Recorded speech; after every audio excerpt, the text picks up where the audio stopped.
Hey there everyone, Jason Plant with Vance Outdoors. Going to talk a little bit today about fishing line. I know when you go to the tackle shop and you're looking at line, it can be a little daunting sometimes. There's a lot of different products out there, a lot of great products, and today we're really going to try to focus on, what line fits what situation and try to narrow your search down a little bit as you're looking at line. Monofilament line.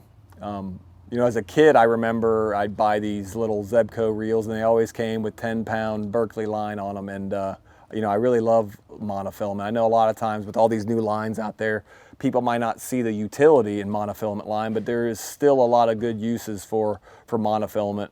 My personal favorite is Berkeley Trilene XT. It's extra tough, abrasion resistant. A couple of the properties of monofilament that I think make it great line for certain situations. Number one, it does float.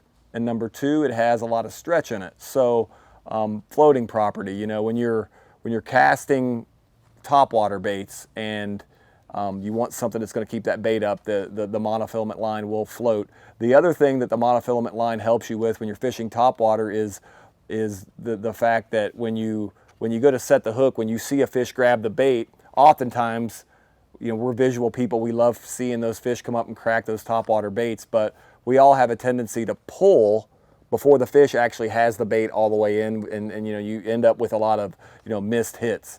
The monofilament line, that stretch property, will actually give you a little bit of a room for error because it's not as responsive when you pull on it, right? So that stretch might give that fish an extra half a second to get that bait down and you get a good hook set. The other thing that I really lean on monofilament line for is fishing on Lake Erie. I troll a lot with planer boards, and I like having monofilament line to use for my long line trolling. Couple reasons why. Number one, once again, abrasion resistance. You're taking the planer boards, those clips on and off the line a lot. Those clips can damage the line a little bit, but doesn't seem to be a problem with the monofilament line because of its abrasion resistance. The other thing is, a lot of times we have these baits really far away from the boat. We might have it 50 to 100 to sometimes 200 feet behind the planer board, and then there's another 80 to 100 feet between the boat and the planer board. So when the baits are really far away, but you still want to have something that has some stretch to it, because as we all know, walleyes have really bony mouths, and there's not a lot of material in there in the fish's mouth, not a lot of tissue for the fish to actually be hooked. So having that stretch in the line will actually allow you to fight the fish back to the boat and not be pulling on the lure so hard so as to pull the hook. So once again, and then the other thing is with the monofilament line, especially with Berkeley XT 10-pound, if you use a precision trolling app to measure the length, the depth of your crankbaits, they actually use 10-pound XT as one of the options in the trolling app. So you're actually going to get a much more accurate reading on your baits and where they are in the water column, which is obviously really, really important when you're trolling for walleyes. Fluorocarbon, probably one of the more popular lines out there today. There's been a lot of advances made in fluorocarbon. I think when the fluorocarbon first hit the market, there were some issues with when you'd put it on your reel, it would tend to stiffen up, and you'd get knots in your line and all this kind of stuff. But they've really worked on it over time, and a lot of that memory and issues that they had with it in the early days have been solved. So great thing about fluorocarbon is, first off, it's abrasion resistance. Where I use fluorocarbon mostly in my arsenal is really for leader material. I use a lot of braid when I'm fishing, and I want something that when you're fishing around rocks, stumps, whatever, and even the fish themselves, their mouths have a tendency to wear on the line, and the fact that this fluorocarbon is so abrasion resistant is really important. I also like to use it when I'm casting things where I need it to sink. The fluorocarbon, because it's more dense, it has a tendency to sink more than monofilament does, and that's really important. If you're flipping or pitching jigs, for bass, if you're casting crankbaits for bass, if you're doing something where you're fishing in clean water and you want something that maybe you're worried about the fish being line shy or seeing the line more, fluorocarbon does have about the same refraction as water does, so you can't see it. Once the fluorocarbon hits the water, it pretty much disappears. So that's really what I like about fluorocarbon line, is the fact that, you know, it is invisible in water, it's abrasion resistant, and in certain situations I want that line that'll actually sink. My personal favorite fishing line, and I'll give you some of the reasons why, is Power Pro braided line. I know everybody has their own preference over brands or whatever. The first braided line I ever used, going back, you know, over a decade ago, was Power Pro, and I've just always had a lot of good luck with it. Some of the properties of braided line that I think that make it, you know, an awesome line to use is that at any given, you know, number one, at any given pound test, the line is thinner, right? It's thinner. And what that allows for is more casting distance. You know, we all fish a lot of pressured waters. Fishing is becoming more and more popular, and fish know what boats are. So if you're in a situation where you need long casts and you want to be able to, you know, really reach out there and get to those fish that, you know, that are line shy, or, you know, shy from a boat, you know, braided line is a great choice. I use braided line for a lot of different varieties of types of fishing. So whether it's, you know, fishing for smallies, I'm casting, you know, paddle tails, swim baits for smallies or crappies. If I'm throwing jerk baits, I love braided line. If I'm musky fishing, I mean, I use really heavy braided line for musky fishing. Anytime I'm using braided line, I'm almost always pairing that with a fluorocarbon leader. I have fluorocarbon leaders that we make that are, you know, that are heavy pound, you know, 120 to 150 pound tests, fluorocarbon leaders for musky fishing. Oftentimes when I'm fishing for bass or walleyes, I like to use 8 to 12 pound test fluorocarbon, depending on the situation and what kind of bait I'm using. You know, if I'm using small swim baits, I'll probably go lighter, you know, that 6-8 pound range. Throwing jerk baits, or, you know, anything where I'm going to be around trees or around rocks where I want more abrasion resistance and a little bit more strength, I'll probably lean on a little bit heavier fluorocarbon to tie to the braid. We also will show you today, you know, I use a lot of different knots to tie my braid. If I'm tying directly to to another leader that, you know, that already has like a snap on it or a swivel on it, I'll use just a Uni Knot. But recently, maybe in about the last 2 years, I've started to, if I'm doing a knot directly between the braid and the fluorocarbon, I like the Alberto Knot.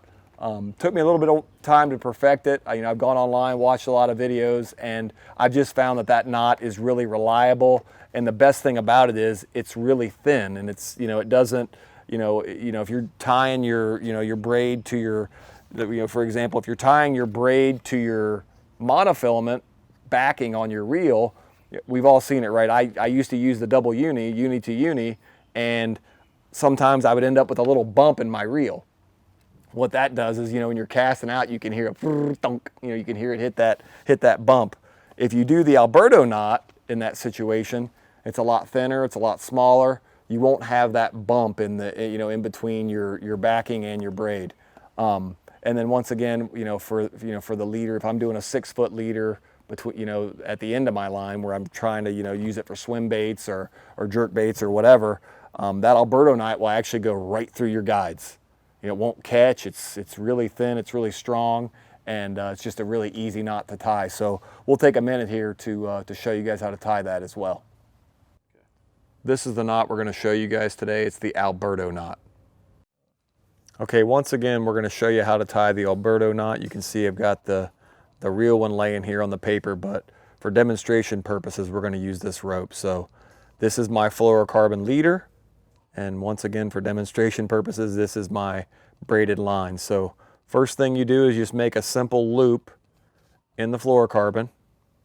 Take your braid, run it up through the loop, and then around the loop, right? So, I'll do it. You want to give yourself plenty of slack too, so that you have enough tag to get back around, and you'll see why in a second. But we'll do this 3 times just because this rope's a little heavy, but 1, 2, 3 down.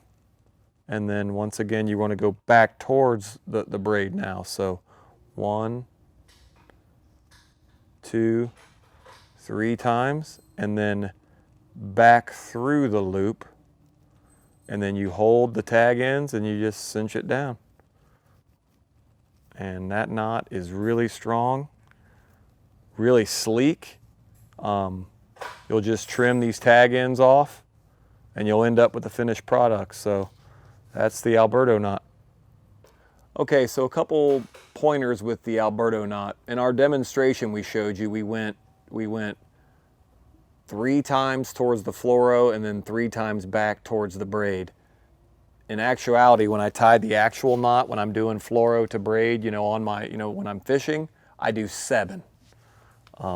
Just a nice round number. It seems like it works out really good. It's really strong. I don't have many problems with breaking or anything like that. So just remember, up through the loop, 7 times around towards the fluoro, towards your leader, and then 7 times back towards the braid, and then just pull it back through the loop and cinch it down.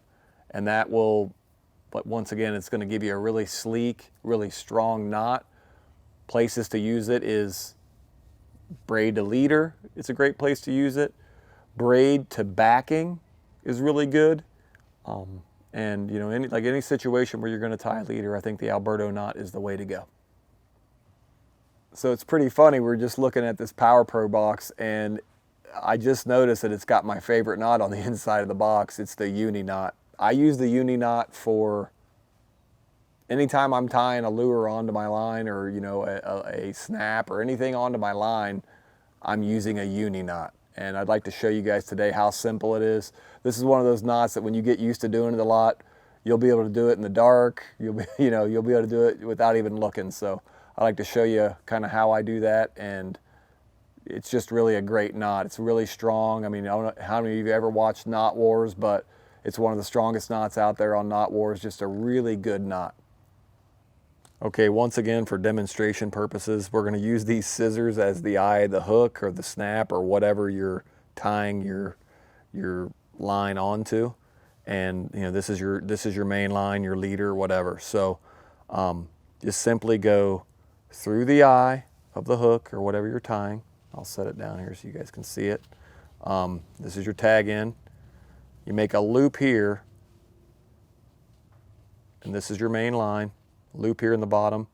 The top of that loop parallel to your main line. Then you wrap the tag end back towards the rod. I usually do 5 or 6. 1, 2, 3, 4, 5 times. You pull it tight, right? And then the other thing I do is I'll moisten a little bit. I'm not going to do it with the rope here because I don't want to taste rope in my mouth, and then you just pull it tight. And you can see there how compact and strong that knot is. Trim your tag end.